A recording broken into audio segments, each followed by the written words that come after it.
Welcome to this deep dive. I'm your host, and I'll be guiding us through today's intelligence assessments. And I'm the resident expert here to help unpack all of this because we really have a lot of ground to cover today. We really do. I want you to imagine for a second that your hometown has just been occupied by a foreign military. You're just trying to survive, buy groceries, maybe pay your electric bill. Right, just the basics. Yeah, but to do that, you have to open a bank account with a specific state-owned bank, and then you read the fine print.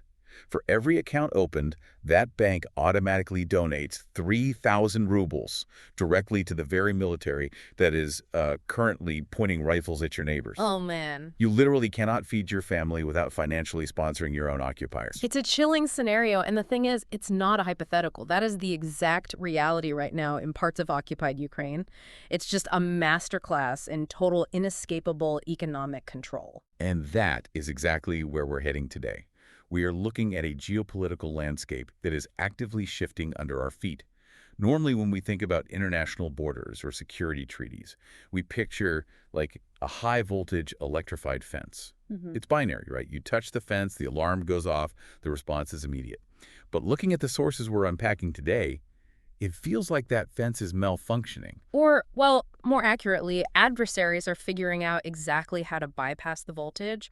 We're seeing a coordinated testing of the perimeter across multiple theaters of conflict. Yeah. They aren't trying to trip the main alarm. They are basically throwing pebbles at the fence to see if the power is actually still on. Which brings us to an incredibly tense and just highly unusual event that just took place in Moscow. CIA Director John Ratcliffe flew into the Russian capital, and the optics of this visit were wild. Yeah, they really were. He didn't take a standard, low-profile diplomatic jet. He arrived in a massive C-17 military transport plane, moved through Moscow in an American motorcade, and met directly with the head of the Russian Foreign Intelligence Service. Wow. The message was singular and pointed. Do not attack NATO allies, specifically the Baltic states. So Estonia, Latvia, and Lithuania. The choreography of that visit tells you everything you need to know about how the U.S. intelligence community views this threat.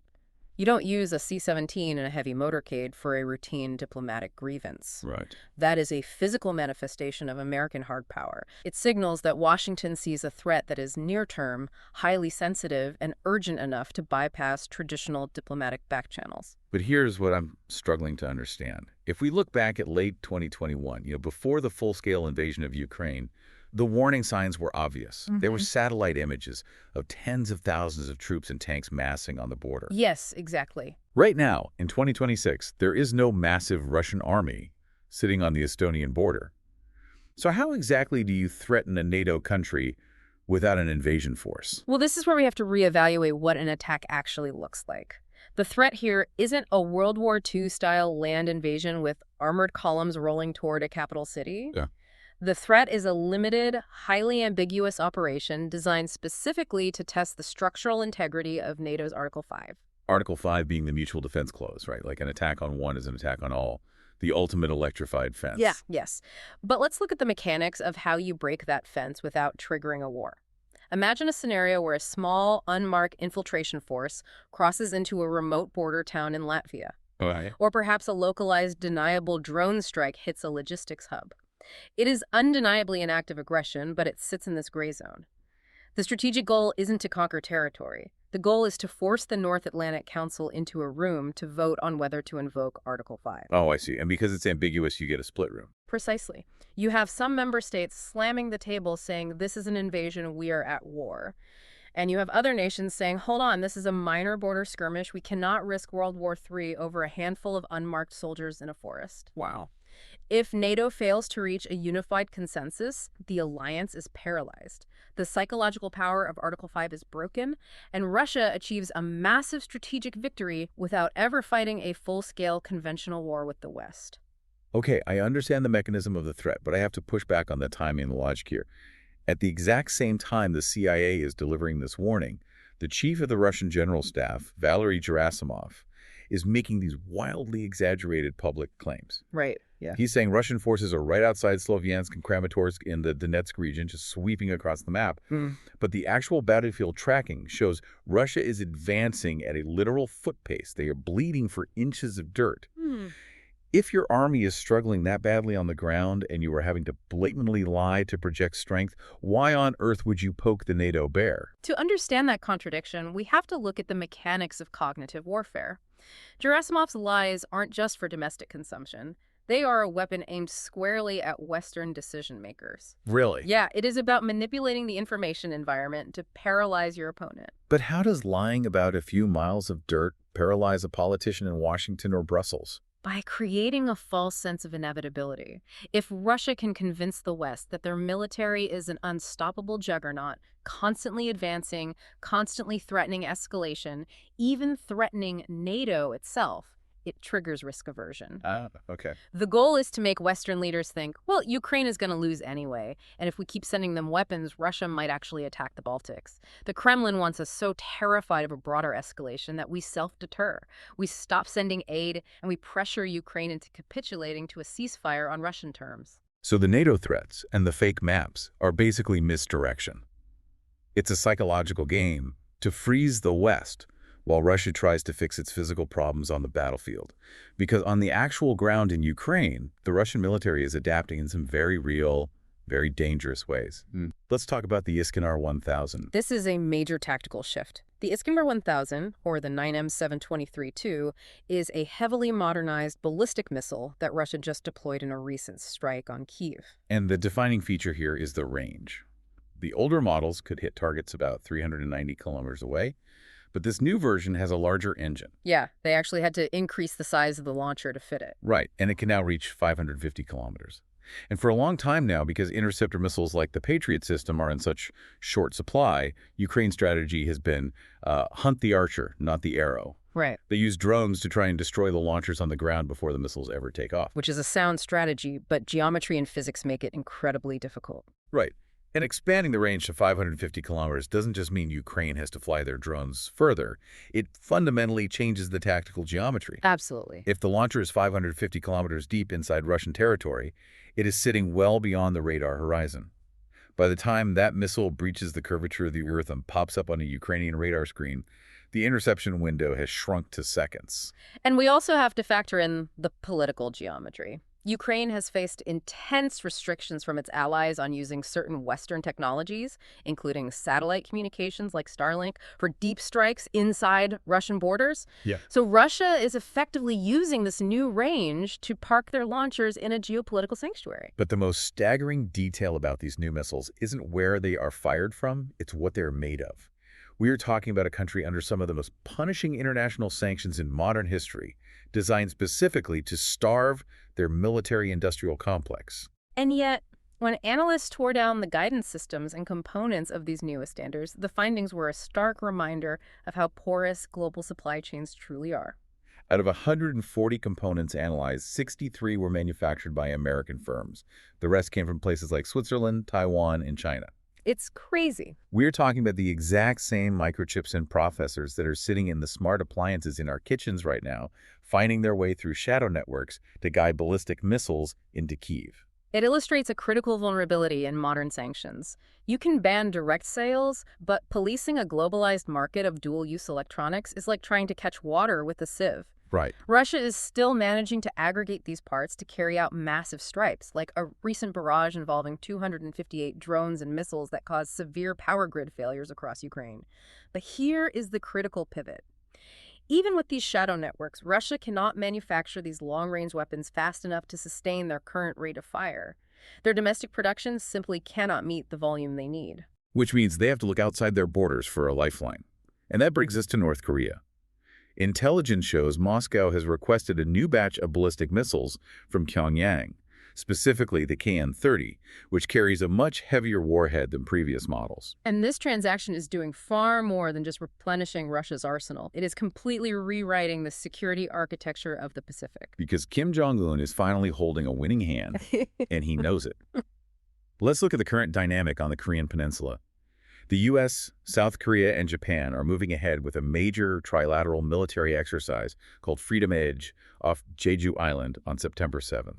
Right. Historically, North Korea views these drills as rehearsals for an invasion and uses them to justify their own aggression. So, in an attempt to manage that escalation, President Trump actually ordered the Pentagon to scale back a different, previously scheduled exercise called the Ulchi Freedom Shield. Yeah. It was a deliberate diplomatic olive branch. But North Korea completely ignored the olive branch. They rebuffed the overture entirely and launched about 10 short-range ballistic missiles into the sea anyway, claiming they were retaliating against U.S. hostilities. Yeah. Why would they escalate when the U.S. actively tried to de-escalate? Because the fundamental power dynamic has shifted. For decades, North Korea's strategy was to act aggressively to force the West to the negotiating table, usually to extract economic aid or food. They were a pariah state, desperate for concessions. Right. But today, they are a vital military supplier to a global superpower. Kim Jong-un does not need American concessions anymore because he has the economic and technological backing of the Kremlin. He doesn't need the diplomatic off-ramp because he is driving on a completely different highway now. They're actually refusing to even resume diplomacy with Washington unless the U.S. drops denuclearization as a precondition. They are demanding to be recognized as a legitimate nuclear weapon state. It is a stunning display of leverage. Russia relies on North Korean missiles to bypass Ukrainian defenses, and North Korea uses that leverage to demand nuclear recognition, completely brushing off American diplomatic gestures. It is a closed-loop system of authoritarian support. And that support, that steady stream of imported weapons, is what buys Russia the time to execute their long game. Because while the battlefield in Ukraine is a daily grind, the strategy Russia is deploying inside the territories they've occupied is terrifyingly patient. It's a multi-generational project of erasure. It's the systemic dismantling of a society. When we think of military occupation, we usually think of checkpoints and curfews. But the playbook being used here goes so much deeper. Let's look at what they are doing with the youth. Russian federal entities, including their Ministry of Defense, are funding and organizing a program called Tsarnitsa 2.0. It's a revival of an old Soviet-era war game, but they're targeting Ukrainian children in the occupied zones, some as young as 7 years old. This isn't just capture the flag. They are instructing primary school children in tactical firearm drills, drone operation, and combat medicine. And it's coupled with a massive expansion of the DOSAF, the Russian Volunteer Society for Assistance to the Army, Aviation, and Navy. Wow. Furthermore, Russian combat veterans are being integrated into the local school systems to teach mandatory military training and life safety courses. What is the psychological mechanism at play here? Like, why focus so heavily on 7-year-olds? It's cognitive reengineering. If you isolate a child from their actual national identity and place them in a hyper-militarized, state-sponsored curriculum, you are normalizing the occupation. Okay. The goal is that a decade from now, those 7-year-olds won't just accept Russian rule, they will willingly enlist in the Russian military to enforce it. It's an attempt to harvest the next generation of soldiers from the very population you just conquered. And for the adults who resist, the legal system is being weaponized in blatant violation of international law. I was reading about the case of Seryan Asanov, a Crimean Tatar. He was fighting for a Ukrainian assault battalion. By every metric of the Geneva Conventions, he is a lawful combatant. If captured, he's a prisoner of war. But acknowledging him as a POW acknowledges the legitimacy of the Ukrainian armed forces, so instead Russia designates his specific military unit as a terrorist organization. Oh, I see. They dragged him into a courtroom, illegally convicted him of treason, and sentenced him to 20 years in the Vladimir Central Prison, which is a notorious facility deep inside Russia. It completely erases his status. It tells the occupied population, you are soldiers defending your home, you are criminals. And we haven't even touched on the economic coercion yet. This brings us back to the bank we mentioned at the start of the deep dive. Pramsvyaz Bank, or PSB. Right. It's a Russian state-owned entity that has established a near monopoly in the occupied regions. They just rolled out this victory deposit campaign, offering a massive 14% annual return. But it has that incredibly sinister catch, right? For every account, the bank funnels money to the Russian military. It forces complicity. If you want to receive your pension, pay your rent, or buy food, you have to use this system. The architecture of daily life is rigged so that your very survival helps fund the artillery shells falling on the rest of your country. And to wrap a bow of fake legitimacy around all of this coercion, the ruling United Russia Party is using the upcoming State Duma elections as a theatrical performance. They're pushing a people's program promising infrastructure development through 2032. Right. They know the elections are rigged, but they need the imagery of people dropping ballots into boxes so they can turn around and say, look, the occupied territories overwhelmingly voted for us. It's a facade of stability. But if you look at the actual economic data, that facade is crumbling rapidly. especially in occupied Crimea. The inflation rate there has surged to 15.79%, which is 2.5 times the average inflation rate across the rest of Russia. And that economic pain is a direct result of Ukrainian military strategy. Ukraine has systematically targeted the logistics routes, fuel depots, and ferry crossings that connect Crimea to the Russian mainland. The peninsula is effectively being isolated. Right. When you sever fuel supply lines, the cost of transportation skyrockets, and that inflation bleeds into the price of food, medicine, and basic goods. Gasoline prices alone in Crimea have jumped over 200% in a year. Which acts as a perfect bridge to the final and perhaps most volatile piece of our global puzzle today. Because while Crimea is suffering severe fuel shortages, there's a major sovereign nation facing an even more catastrophic domestic energy crisis right now, and that's Iran.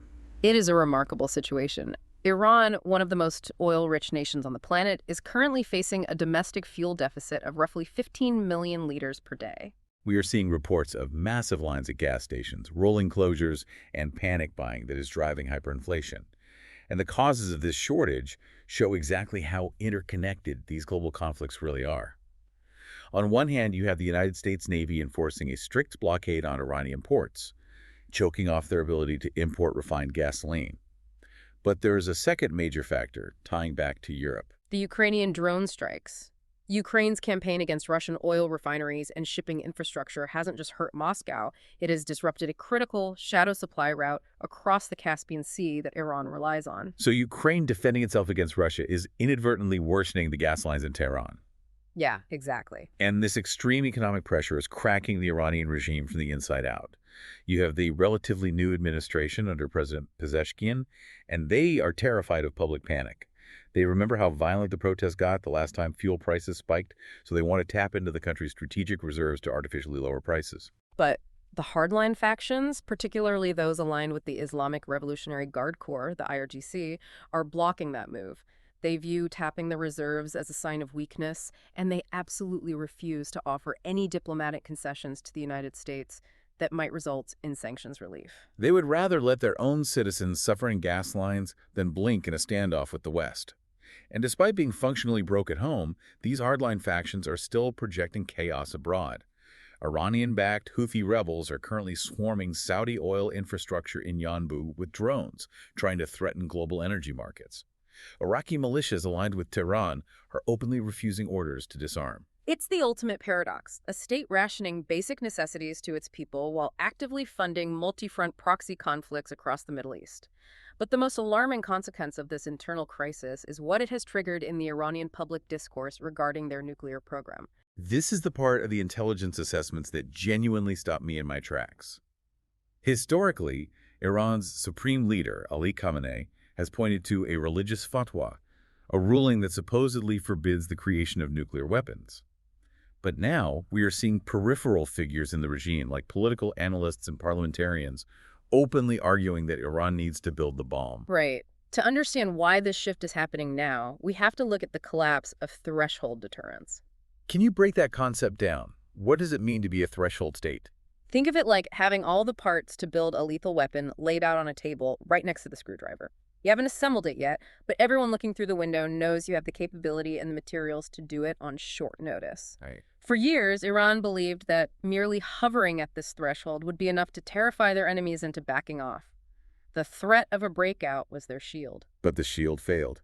Exactly. In the recent direct exchanges of fire involving the U.S., Israel, and Iran, the West effectively called their bluff. They struck Iranian interests despite the threshold status. So now, the hardliners are arguing that hovering at the threshold is useless if your enemies aren't afraid of it anymore. They argue the only way to guarantee regime survival is to pick up the screwdriver and actually build the weapon. And they are even laying the theological groundwork to justify it. Some analysts are suggesting that when the Supreme Leader eventually passes power to his son, Mojtaba Khamenei, the new leader could simply reverse his father's fatwa, citing changed global circumstances. And the very fact that this debate is happening loudly, in public, is incredibly revealing. In a tightly controlled autocracy, Public debates about the most sensitive state secrets don't happen by accident. Yeah. It indicates that the Supreme Leader's absolute control over the information space is fraying. Desperate factions within the regime, feeling the walls close in economically, are begging for the ultimate weapon to restore their leverage. It is a stunning display of guns versus butter, but with nuclear stakes. When you pull all of these threads together, the picture it paints is deeply unsettling. We have a highly interconnected web of pressure. Ukrainian drones hitting Russian infrastructure worsens Iran's energy crisis. Iran, feeling squeezed, debates nuclear weapons because their old deterrence models failed. Meanwhile, North Korea keeps the Russian military afloat with ballistic missiles, which gives Kim Jong-un the leverage to demand nuclear recognition from the U.S. And through it all, Russia is probing the very edges of NATO's Article 5, trying to find a mathematical loophole in the world's strongest security alliance. Every major actor we discussed today is looking at the established boundaries of the global order and actively pushing against them. Which brings us back to where we started, that high-voltage electrified fence. The red lines that were drawn decades ago were meant to be absolute. But if a desperate faction in Iran is openly plotting to overturn a sacred fatwa on nuclear weapons, if North Korea feels so emboldened by Russian backing that they use an American olive branch as target practice, and if Moscow is actively calculating how to fracture NATO by exploiting ambiguity, we have to ask ourselves a difficult question. Are we entering an era where the old red lines that kept the world safe are no longer red, but merely suggestions? And in this new reality, if an adversary believes the fence is turned off, does it even matter if it's actually plugged in? Something to seriously mull over. Thank you all for joining us on this deep dive. Keep questioning, keep learning, and we'll see you next time.